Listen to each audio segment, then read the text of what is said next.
Hello friend दोस्तों, आज हम सीखेंगे कक्षा 8वीं विज्ञान माह फरवरी 2021 वर्कशीट का पूरा हल।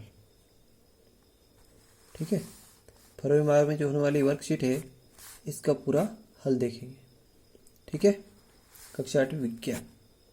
ठीक, आइए दोस्तों शुरुआत करते हैं। और हाँ दोस्तों, अभी तक चैनल सब्सक्राइब नहीं किया तो सब्सक्राइब कर लें ताकि नेक्स्ट वीडियो नोटिफिकेशन सबसे पहले आपको मिलेगी। देखिए खंड अ। अब खंड अ में देखिए, चित्र में दर्शाए गए कृषि यंत्र को देखकर निम्न प्रश्न का उत्तर दीजिए। अब चित्र, यहाँ पे अपने पास चित्र नहीं है, चित्र में आपको किताबें दिखा रहा हूँ, है ना। आपके पेपर में चित्र बना हुआ रहेगा लेकिन यहाँ पे चित्र नहीं है, चित्र में किताब में आपको दिखा रहा हूँ। आइए दोस्तों, ये आपकी बुक का पेज नंबर देख लीजिए। पेज नंबर कितना है इसमें बताता हूँ आपको, 11। पेज नंबर कितना है, 11। विज्ञान कक्षा 8 विज्ञान पेज नंबर 11। और 11 पे जो चित्र दिया हुआ है, इस चित्र को ध्यान से देखिए। आप देखो कंबाइन लिखा हुआ है और ये एक चित्र बना हुआ है। ठीक है, तो एक चित्र बना हुआ है। अब ये चित्र को देखकर आप, ये चित्र किस उपयोग में आता है ना, ये चित्र किस उपयोग में आता है ना। इस चित्र को चित्र ध्यान से देख लीजिएगा। अपनी किताब में एक कंबाइन लिखा हुआ है। ठीक है, अब इस चित्र को देखकर अपने को एक प्रश्न बनता है। वो क्या प्रश्न है देखिए आप, उपरोक्त कृषि यंत्र किस कार्य में आता है, किस कार्य में आता है। तो इसका उत्तर है, यह एक बहुमुखी मशीन है। ये क्या है, बहुमुखी मशीन है जिससे कटाई होती है और सफाई का कार्य एक साथ किया जाता है। कटाई और सफाई का कार्य एक साथ किया जा सकता है। ठीक है, इतना उत्तर आपको लिख देना है। ठीक, चाहे तो आप इसकी चार्ट भी ले सकते हैं। अगला दूसरा प्रश्न आपको बनता है, कृषि कार्य में उपयोग कोई 2 यंत्रों के नाम लिखिए। अब कृषि कार्य में कौन कौन से यंत्र उपयोग आते हैं, यंत्र ने औजार, है ना, कौन कौन सी मशीनें लगती है। तो एक तो ट्रैक्टर लगता है ट्रैक्टर, और एक हार्वेस्टिंग मशीन। एक ट्रैक्टर यानी खेत जोतते हैं, और हार्वेस्टिंग मशीन होती है जो फसल अपनी जो सीड्रिल, जिसको सीड्रिल बोलते हैं, जो अपन अनाज बरसात के दिन में अनाज बोते हैं। और एक कटाई मशीन को, इसमें अनाज को काटते भी हैं। तो काटने वाली मशीन अलग होती है और बोने वाली मशीन अलग होती है, हार्वेस्टिंग मशीन। ठीक है, तो 2 यंत्रों का नाम आपको लिखना है। अगला प्रश्न देखिए, तीसरा प्रश्न देखिए, कृषि पद्धति में संबंधित शब्द नीचे दिए गए हैं, उन्हें सही क्रम में जमाइए। अब कृषि यंत्र में आप खेती करते हैं तो खेती आपने देखी होगी, उसमें कौन सा कार्य पहले किया जाता है, इनको आपको क्रम से जमाना है। शब्द मैं आपको बताता हूँ। एक तो कटाई, बुआई, बीज बोना, खाद देना, जुताई और हल चलाना, सिंचाई, खरपतवार को निकालना। ठीक है, कटाई का मतलब समझ गए, यानी फसल को काटना।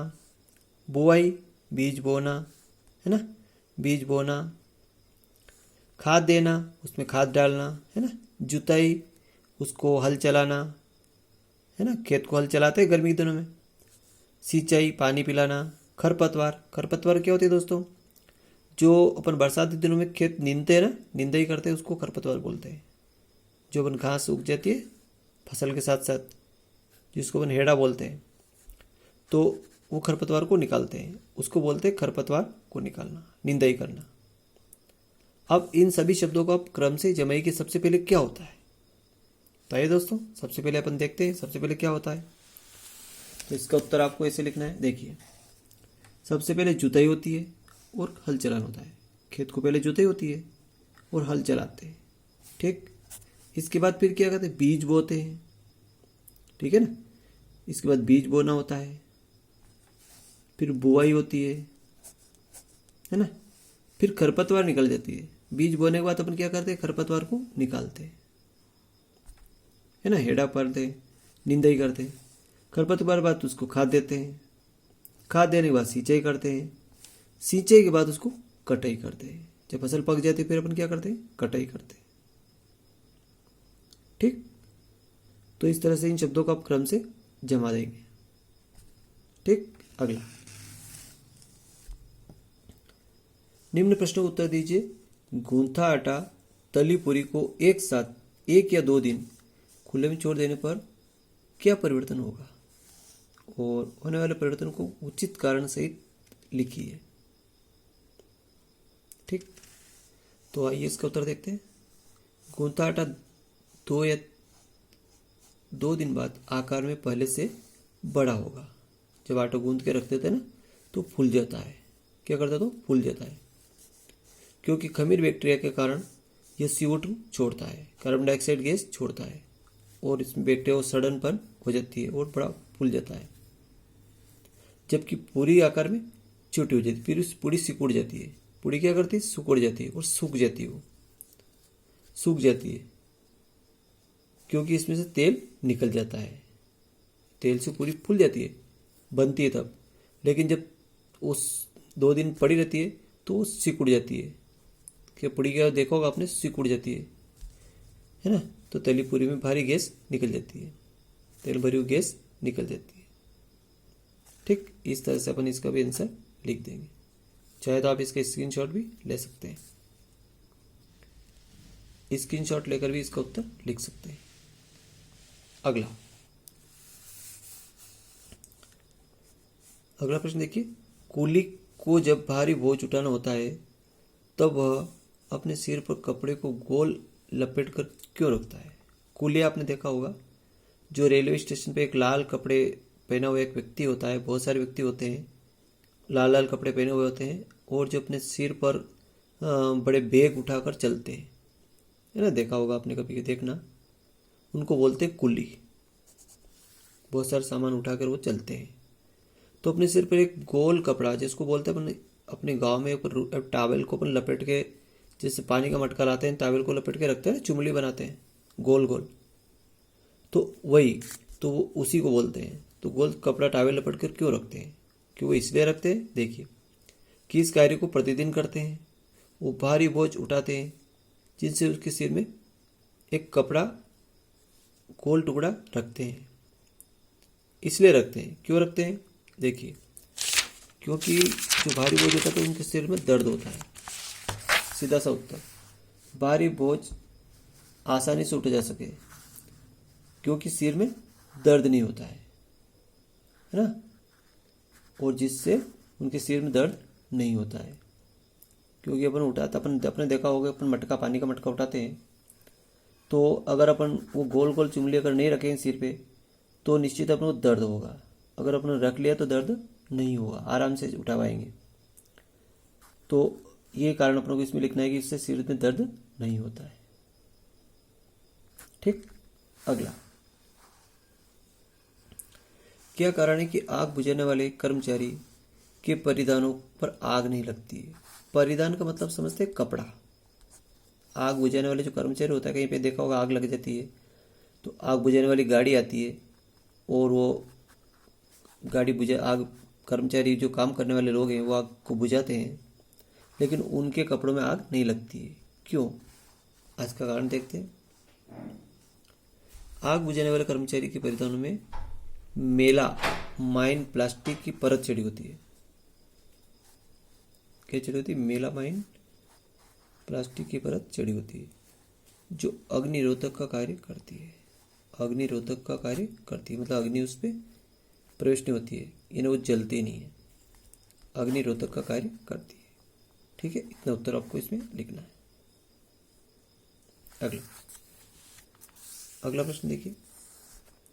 मान लीजिए दुर्घटनावश साबुन की भरी बाल्टी संगमरमर के फर्श पर गिर जाती है, तो गीले फर्श पर आपका चलना आसान होगा या कठिन? कारण से बताइए। यानी कोई एक साबुन की भरी बाल्टी, साबुन का पानी हो, और बाल्टी अपने फर्श पर गिर जाती है, मकान पे, कहीं पे भी, टाइल्स पे, तो क्या आप चल पाते हैं? नहीं, क्योंकि अपने पाँव फिसल जाते हैं उस पर। तो कारण है कि साबुन से भरी बाल्टी फर्श पर गिर जाती, तब फर्श का चलना मुश्किल हो जाता है, बहुत मुश्किल हो जाता है, क्योंकि गीला फर्श एक चिकनी सतह के रूप में कार्य करता है। गीला फर्श पे एक चिकनापन आ जाता है। क्या हो जाता है? चिकना हो जाता है, और जिसपे पाँव अपना फिसलते हैं। अपने पाँव क्या करते हैं, फिसलते हैं, तो अपन उस पर नहीं चल पाते हैं। ठीक है, क्योंकि इसमें कोई अनियमितता नहीं होती है और साबुन प्रकृति में चिकनी होती है। साबुन क्या होता है, चिकना होता है, जिसमें अपने पाँव फिसलने का डर रहता है और अपने गिरने का डर रहता है। ठीक, अगला अब आता है आपको प्रोजेक्ट वर्क, जो आपको 8 नंबर दिलाएगा। प्रोजेक्ट वर्क कितना होता है, 8 नंबर करता है। पहले 12 नंबर का हो गया प्रश्न उत्तर और 8 नंबर का प्रोजेक्ट वर्क। अब प्रोजेक्ट वर्क में बहुत इजी क्वेश्चन है। देखिए, भुजों के पिताजी द्वारा कुल व्यय पेट्रोल, यानी कोई मोटरसाइकिल चलाता है तो पेट्रोल कितना खर्च होता है। भुजो एक व्यक्ति है, उसके पिताजी लड़का है तो उसके पिताजी कितना पेट्रोल खर्च करते हैं। ठीक है, एक सप्ताह में और फरवरी माह में। ठीक है, और एक और है, पहेली के पिताजी द्वारा कुल खर्च डीजल, ये कोई कार वगैरह को चलाते हैं, बस चलाते हैं तो डीजल कितना खर्च करते हैं। ठीक है, तो अब अपनों को अंदाजन लिखना है। मान लो कि इसने 4 लीटर पेट्रोल खर्च किया एक सप्ताह में और इसमें 10 लीटर पेट्रोल डीजल खर्च किया। ठीक है ना, अंदाजन भर दो। इसमें फरवरी में मान लो 5 लीटर पेट्रोल खर्च किया, इसने 8 लीटर डीजल खर्च किया। ठीक, अब आपसे पूछा जाए कि 1 लीटर पेट्रोल का दाम कितना है, मान लो 95 रुपये है, भले आप 80 रुपये लिख दो, 90 रुपये लिख दो। ठीक है, कुछ भी आप यहाँ पे अंदाजन लिख सकते हो। तो 95 रुपये मान लो, तो भुजो के पिताजी द्वारा एक सप्ताह में कुल कितनी राशि खर्च की गई। अब एक सप्ताह में कितना पेट्रोल खर्च किया उसने, 4 लीटर। ठीक है, तो यह 4 गुणी 95 का भाव गुणा कर दो, तो 4 5 20 की सिफर अंश 2, 4 9 36 2 38, 380 रुपये। ठीक, इस तरह और भी प्रश्न आए तो आप ऐसे हल करके लिख दो। और क्या, यदि आपको फरवरी में पूछे कि फरवरी में कितना खर्च हुआ तो 5 में 95 गुणा कर दो। अगर डीजल का भाव पूछे तो डीजल में या कुछ भी अलग भाव रख दो, 100 रुपये रख दो, 80 रुपये रख दो और उसका इसमें गुणा करके लिख दो। ठीक है, कितना आसान हो गया। अगला प्रश्न, वायु प्रदूषण के कोई 2 कारण लिखिए। वायु प्रदूषण, हवा, ध्वनि, हवा का प्रदूषण कैसे होता है। देखो, तो एक तो वाहनों से निकलने वाला धुआं और एक रसोई गैस से निकलने वाला धुआं। वाहन, इन मोटरसाइकिल चलते देखा हो आपने, कितना धुआं निकलता है, भूर भूर, उससे वायु प्रदूषण होता है। और एक रसोई गैस निकलने वाला धुआं, अपने घर में चूल्हा जलता है, गैस, ये कंडे जलाते हैं, लकड़ी वगैरह जलाते हैं, तो कितना धुआं निकलता है, तो उस धुएं से भी वायु प्रदूषण होता है। तो ये सारे कारण आपको बता दिए गए हैं। तो थैंक यू दोस्तों, वीडियो अच्छा लगे लाइक करें, दोस्तों में शेयर करें और सब्सक्राइब कर लें।